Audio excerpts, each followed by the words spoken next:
Behind the Shades.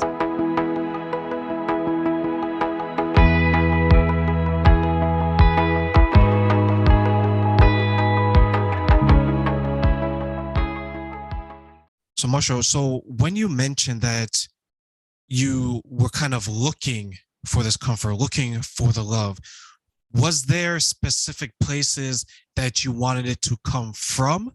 Or is it more so that you are trying to find it wherever it is that you can find it?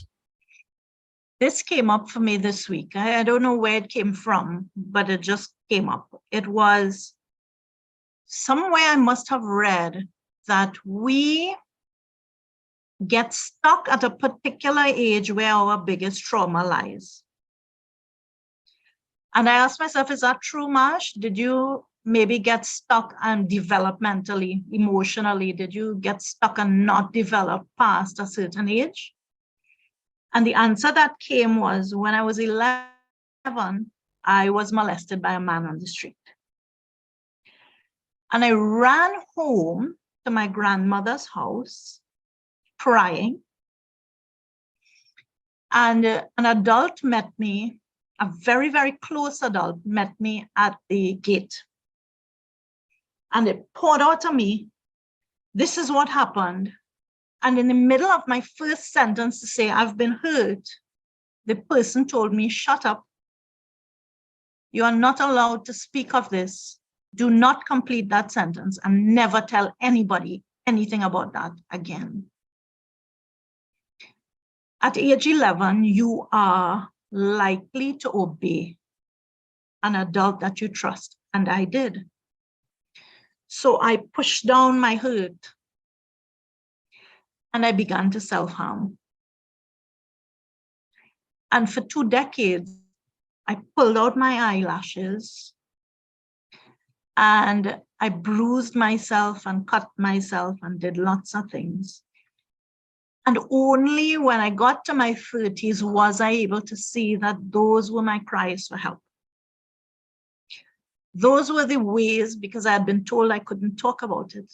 And I'd been told that the people who I thought should care didn't want to hear. So I found nonverbal ways to say, please, please see me. Please show me you love me. And they didn't. So I was pulling out hair patches from my hair and having big bald patches. And I had no eyelashes at one point. And I still carry the scars, including the scar in the center here from pulling hair out.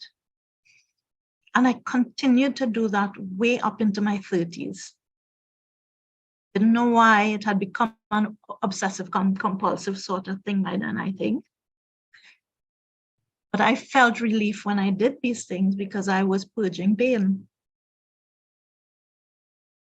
It's only when I started to take those stories out and look at them and say, Marsh, what's the hurt?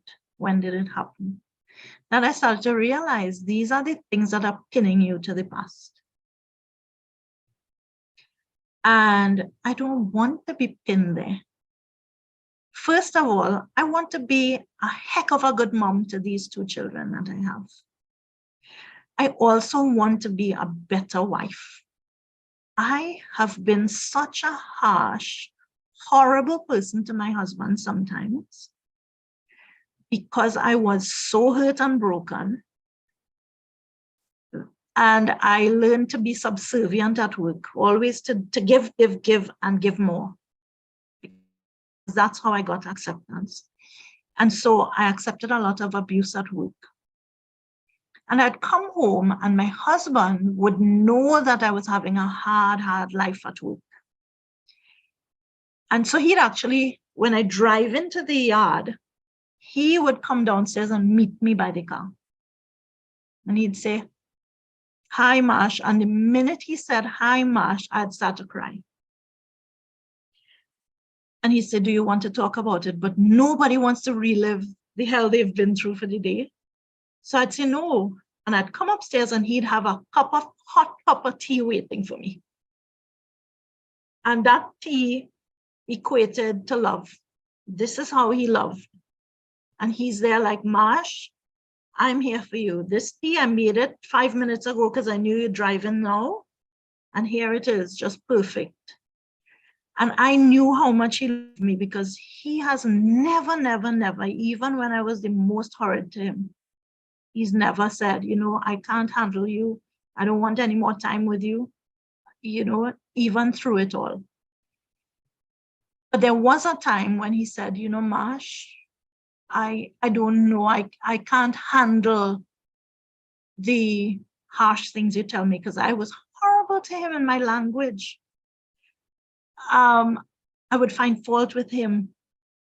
And it's only now, so the last 10, 15 years, that I've really looked and asked myself, why? Why have you been like this? Why were you like this? And it was, I learned to be my worst judge.